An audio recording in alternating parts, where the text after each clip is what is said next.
we're going to do is try to go over some of MotoLister. This is the app that I use for listing. I won't say that it's the best app out there, but it's the best application for what I'm doing now. One of the big downsides with MotoLister is they really haven't updated anything since 2017. I've never screen recorded before, so I don't know if you can see me. I'm only going to record this once. So when you start at this screen, this is kind of your, as soon as you open the app. If you're listing a new old stock part, you can actually put the part number in up here, and I'm going to put a fake one in. Probably like a Honda part number right there. And then you hit search over here and it will bring it up. Now, not to say that it won't crash the system, because it does crash it often, but generally it'll bring it up. So for example, if that part number was for a washer, it will bring up a link for the washer. You click it and it'll have part compatibility already there. So today what I'm actually working on and what I'm going to show you some of is this 2005 Honda Rancher 350, and then here's your submodels. Now, if you're not familiar on the Hondas, they will have a sticker on them that says 2005, and then in the bottom right hand corner, it will actually say the exact model. So like these can be a little hard to decipher when you're still learning, but the FE's the ES, the FM is the foot shift 4x4. The TE is just the same thing. It's a two wheel drive electric shift, and then the TM is the foot shift. They have a lot of different models, so I always look at that sticker to verify. So we're gonna click TE. That's what we're listing. So you can sort through all this, and there's some pictures there. So if you're still trying to learn, like what do you call that? Like the bevel gears was something I remember I had issues with when I started. There were some other ones, but yeah, you can take a look, see it all there. And some of these break down and it's multiple units in there. But what I do, I will type in what I'm going to list. So we're going to list this starter motor right there. We're going to click starter. This is a little dirty. If you're able to see it, there it is. So set that over there. Minor cosmetic flaws. You just want to be real detailed here. I mean, it's a starter. It's just a starter. So we'll click the forward arrow.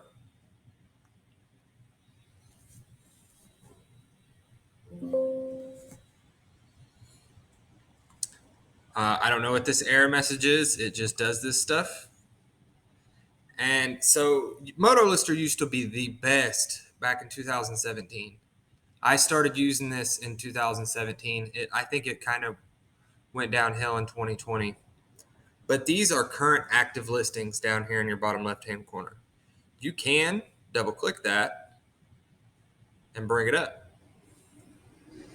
and actually see this seller's listing.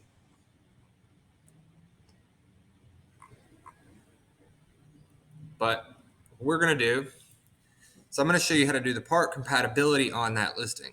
We'll go over here, Honda, ATV. I like to use Ronnie's mail order because it has a Polaris and everything in here.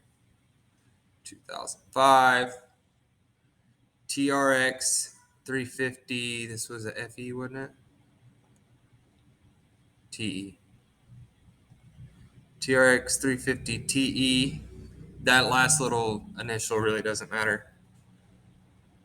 And we're gonna scroll down. Sometimes if you're having some confusion on figuring out what a part is, this is a great way to do it. You can look through and just kind of scan through each one of these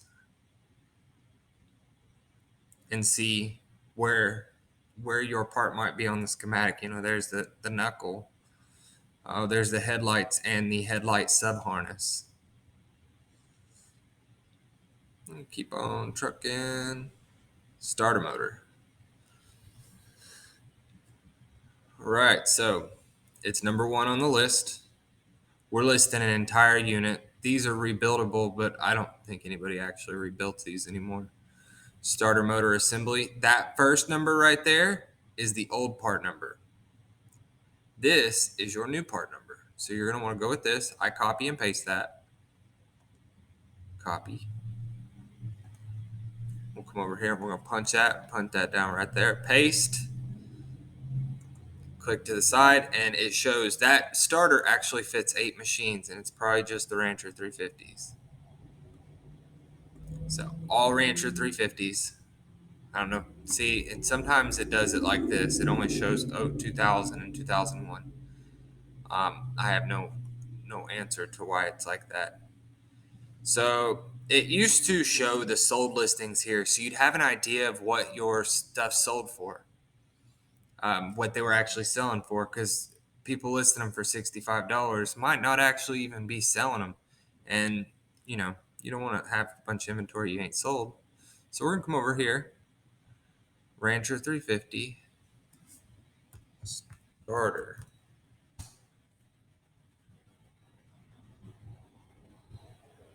Okay, so we're gonna come down. We're gonna click used,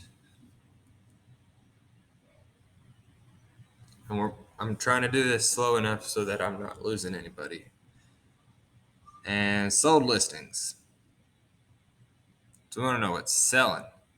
$35 with the starter motor and gears.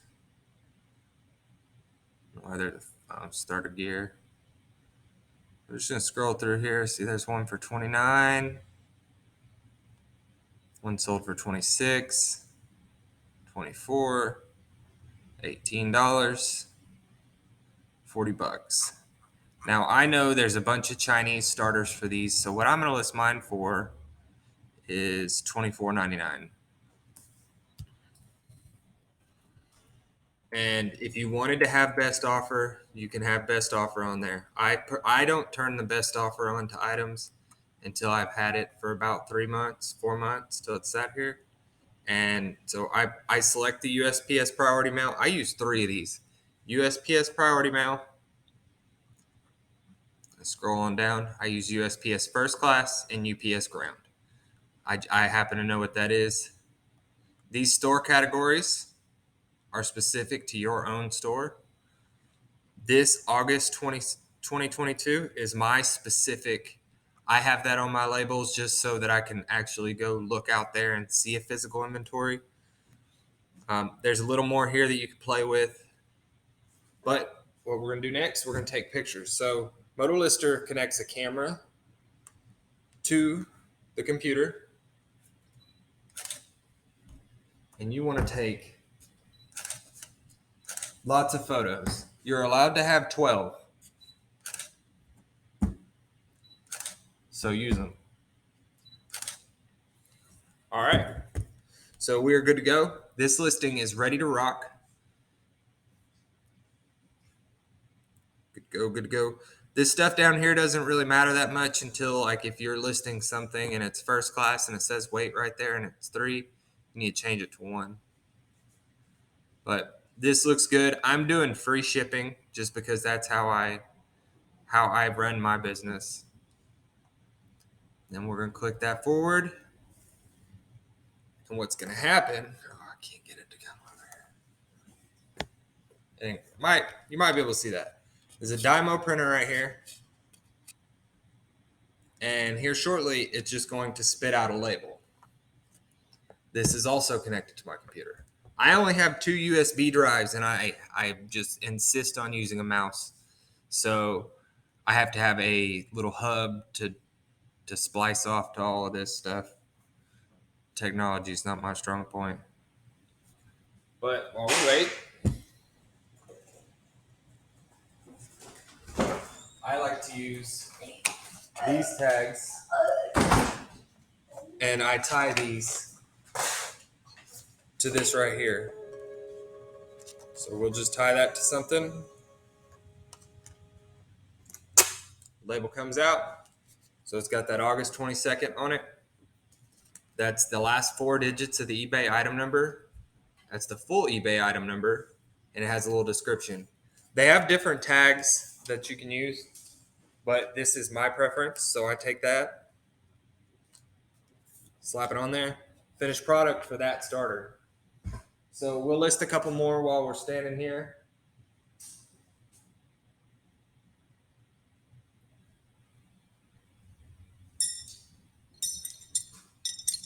How'd this go together? I kind of try to put some of this stuff back together as I'm listing it. Stupid shift shaft. It's fine. It'll be all right. So we're gonna search shift shaft because that's what that is, and shift shaft, minor cosmetic flaws.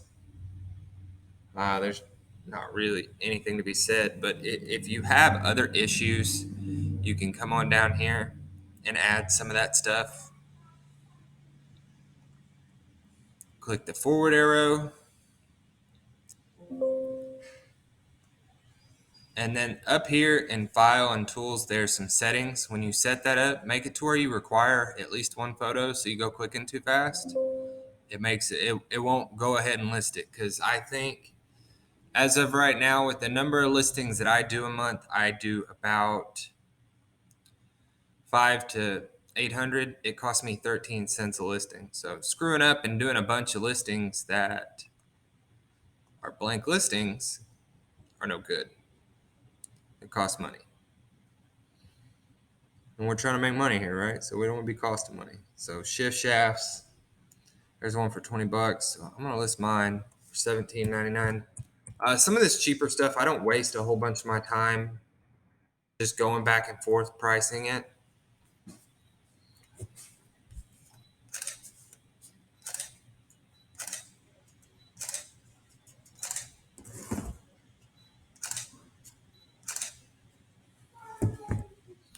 And so if you've seen my video of the eBay listing station, that whiteboard's kind of what I use. I need to replace this bottom whiteboard here so that it can get rid of these little spots, but I have not been to Lowe's to get me another one. And there we go. I'm not going to do the part number on this just because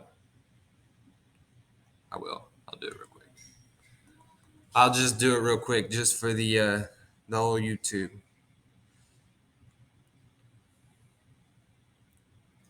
The ES and the foot shift are going to have different shift shafts. So you want to make sure that you're getting it. You're making sure you have the right model numbers. Then you end up with mad customers because you have the wrong part numbers. So spindle subgear shift 16. Copy, paste. And that fits 14 models.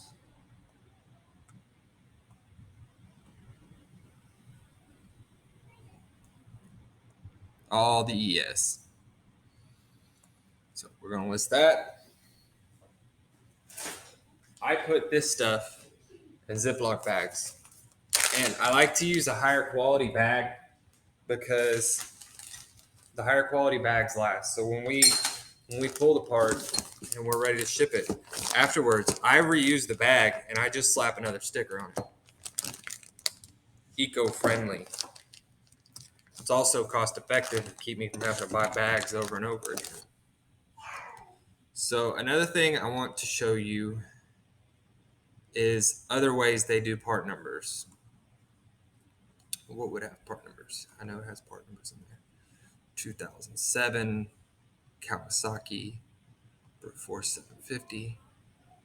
And we're going to go with that one.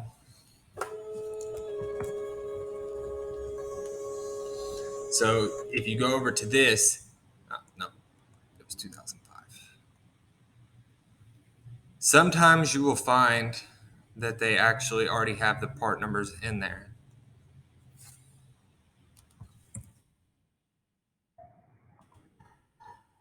MotoLister's goal was to have kind of like the way he described it to me was like a Wikipedia approach. See, another sticker for the shift shaft. Just gonna take that. Make sure the bag's nice and flat. Good to go. All right, so These are the ECUs for the 2005 Brute Force 750. I knew these were here because I part so many of them out. This is kind of convenient. So if you go to list, we'll say this, the igniter, this is the main ECU, the bigger one with 3 plugs. You go to click that. I always click minor cosmetic flaws because it's a used part. You don't want to say it because normal wear says something different. Click forward, take a look. I don't actually have this part to list, so we're not going to fully list it. I'm just giving you a run through. One big suggestion when you're listing your ECUs is to mark them because that's the only thing preventing somebody from buying yours, plugging it in, and then sending their crap one back. ATV used parts, blah blah blah, priority mount. So if it is in very good condition and shows normal signs of wear, then use that other box. But the reason I don't like using that is because condition is very based on your opinion. So if I say this recoil is in decent shape, your opinion may be different. When you pull it out, it doesn't want to go back in. It's decent shape. All it's got to be is greased up. Well, it's really not in decent shape. It needs work. So that's why I always do. It has minor cosmetic flaws. Wipe this up. I guess that thing was a little wet. All right, next up that we're going to do is I'm going to show you how to add a part number so it shows just like what you saw. So there is 2 ways to do that. MotoLister actually told me the best way to add a part number.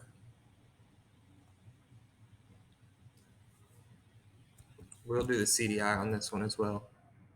ECU. So what you do is you right click MPN, it's manufacturer part number. Then we're going to come over here. We're going to find the ECU right there. This unit has 2 ECUs. One of them is for the shift control. One of them is for the running. So we're going to take and we're going to copy that. Copy. This works best with 2 screens. You can put their old manufacturer part number here too.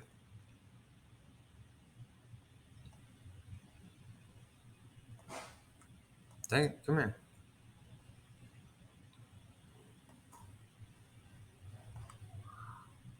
Copy.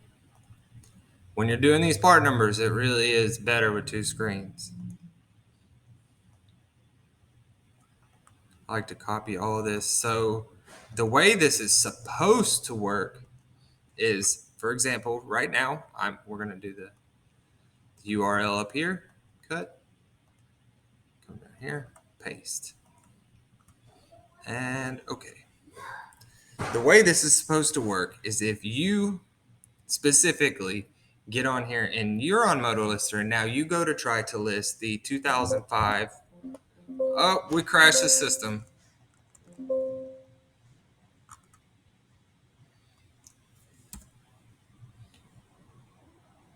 Maybe not.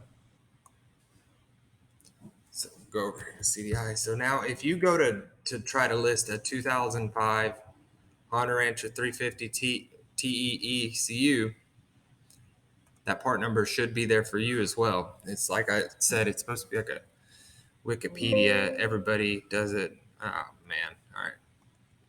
It crashed. Give me a minute.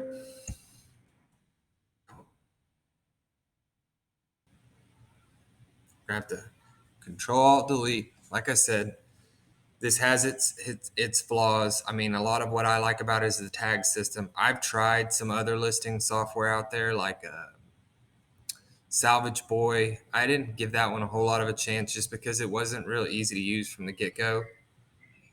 And then there was a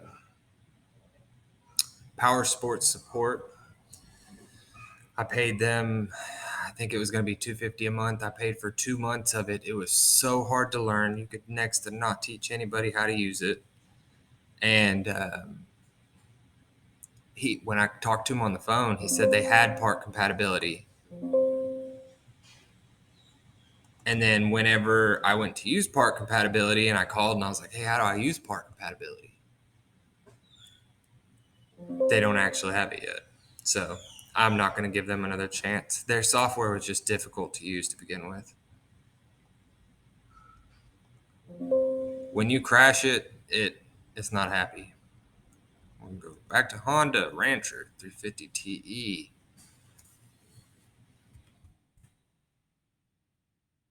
It's you.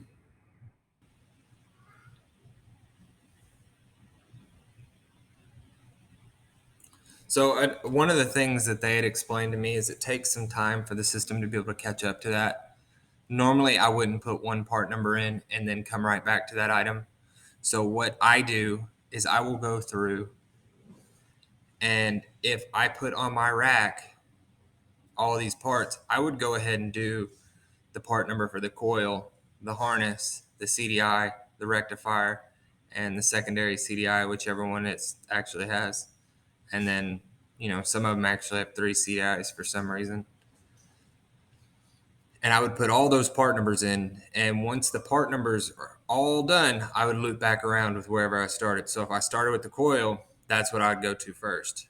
But so now, see, part numbers there, minor cosmetic flaws, go forward. I made the system mad now. It's being real slow for me. But see, shows it fits 8. So that big ECU on these specifically fits these ES models. And right there, if you look, these are the different ones. So these are the, what's it called? The actual CDI, I believe, that makes it run. And these secondary ones are for the electric shift unit.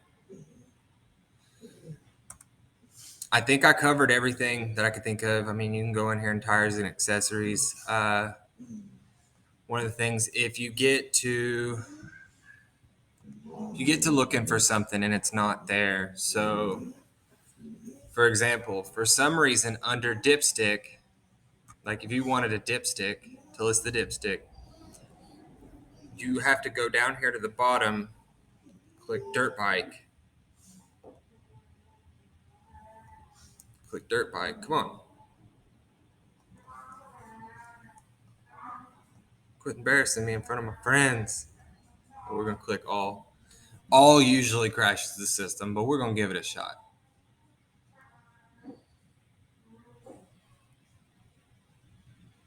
And we're crashing the system. So, but there are ways that you can actually add some stuff in there. Oh, there we go. And this has like all of the links to literally everything. So under apparel, ATV, boat, car and truck, cruiser, blah, blah, blah, all of this. This software is decent for listing ATV, cruiser, dirt bike, the PWCs, and the sport bike. When you go to some of the other stuff, it's kind of like it's lacking. Now, when I mentioned this to MotoLister, what they said is, well, you can add each one of these in there yourself. I think I spend $10 a month to use MotoLister, $50 a month to use MotoLister Pro, and then it's per listing. So generally around 13 cents a listing. I think it totals up to around $180 a month that I pay MotoLister for this software. I don't feel like I should have to add shit. So if you have any questions, let me know. We listed 2. It's fairly simple. These are all duplicates. MotoLister is pretty decent for some of the stuff it has. The Moto Estimate, I think that doesn't even work anymore. Blacklist is pretty cool. When you go over to the Blacklist, it shows you all the scammers. So if, for example, there's a guy who got me for about $550 last year on an engine. It was a very clean engine. I shipped it to him. About 2 weeks later, he says the head studs are stripped. One of the head studs was stripped. He sends me a picture of it, and he looks like he took it with a potato. Like, this was the worst photo. Even a Motorola Razr will take a better photo than that. So he says this, sends it back to me. He had managed to strip all 6 of the head studs. He damaged the crank to where it was not usable. For some reason, there was spray paint on it. eBay did not side with me either. They sided with the buyer, like always. I try to stay positive on that end. But so, like, that seller, I put him on this blacklist, and other sellers who utilize MotoLister and utilize the blacklist can go over there to all of these buyers that other sellers have marked off and be able to block them as well, so that you don't have that issue. I think I've put 3 or 4 people in there. Just real bad experience, and it's always obvious somebody's scamming me. But if you go to list something crashes, maybe your computer crashes. If it actually listed, you can go over to history, click that, and it will show you the last few. And then you can click reprint. So this was something I listed earlier, the recoil pulley, reprint.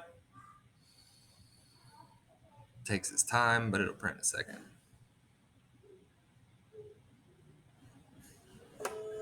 And you hear it?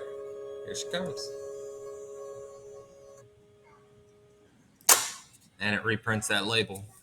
But you can only go back, I mean, what's it, 10 listings or so?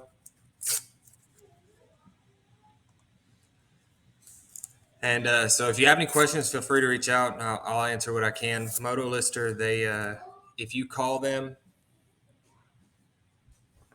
they usually take 2 or 3 days to get back to you, and that's business days. It's kind of ridiculous, but there's nothing else available out there unless one of y'all are a software programmer and want to make something better.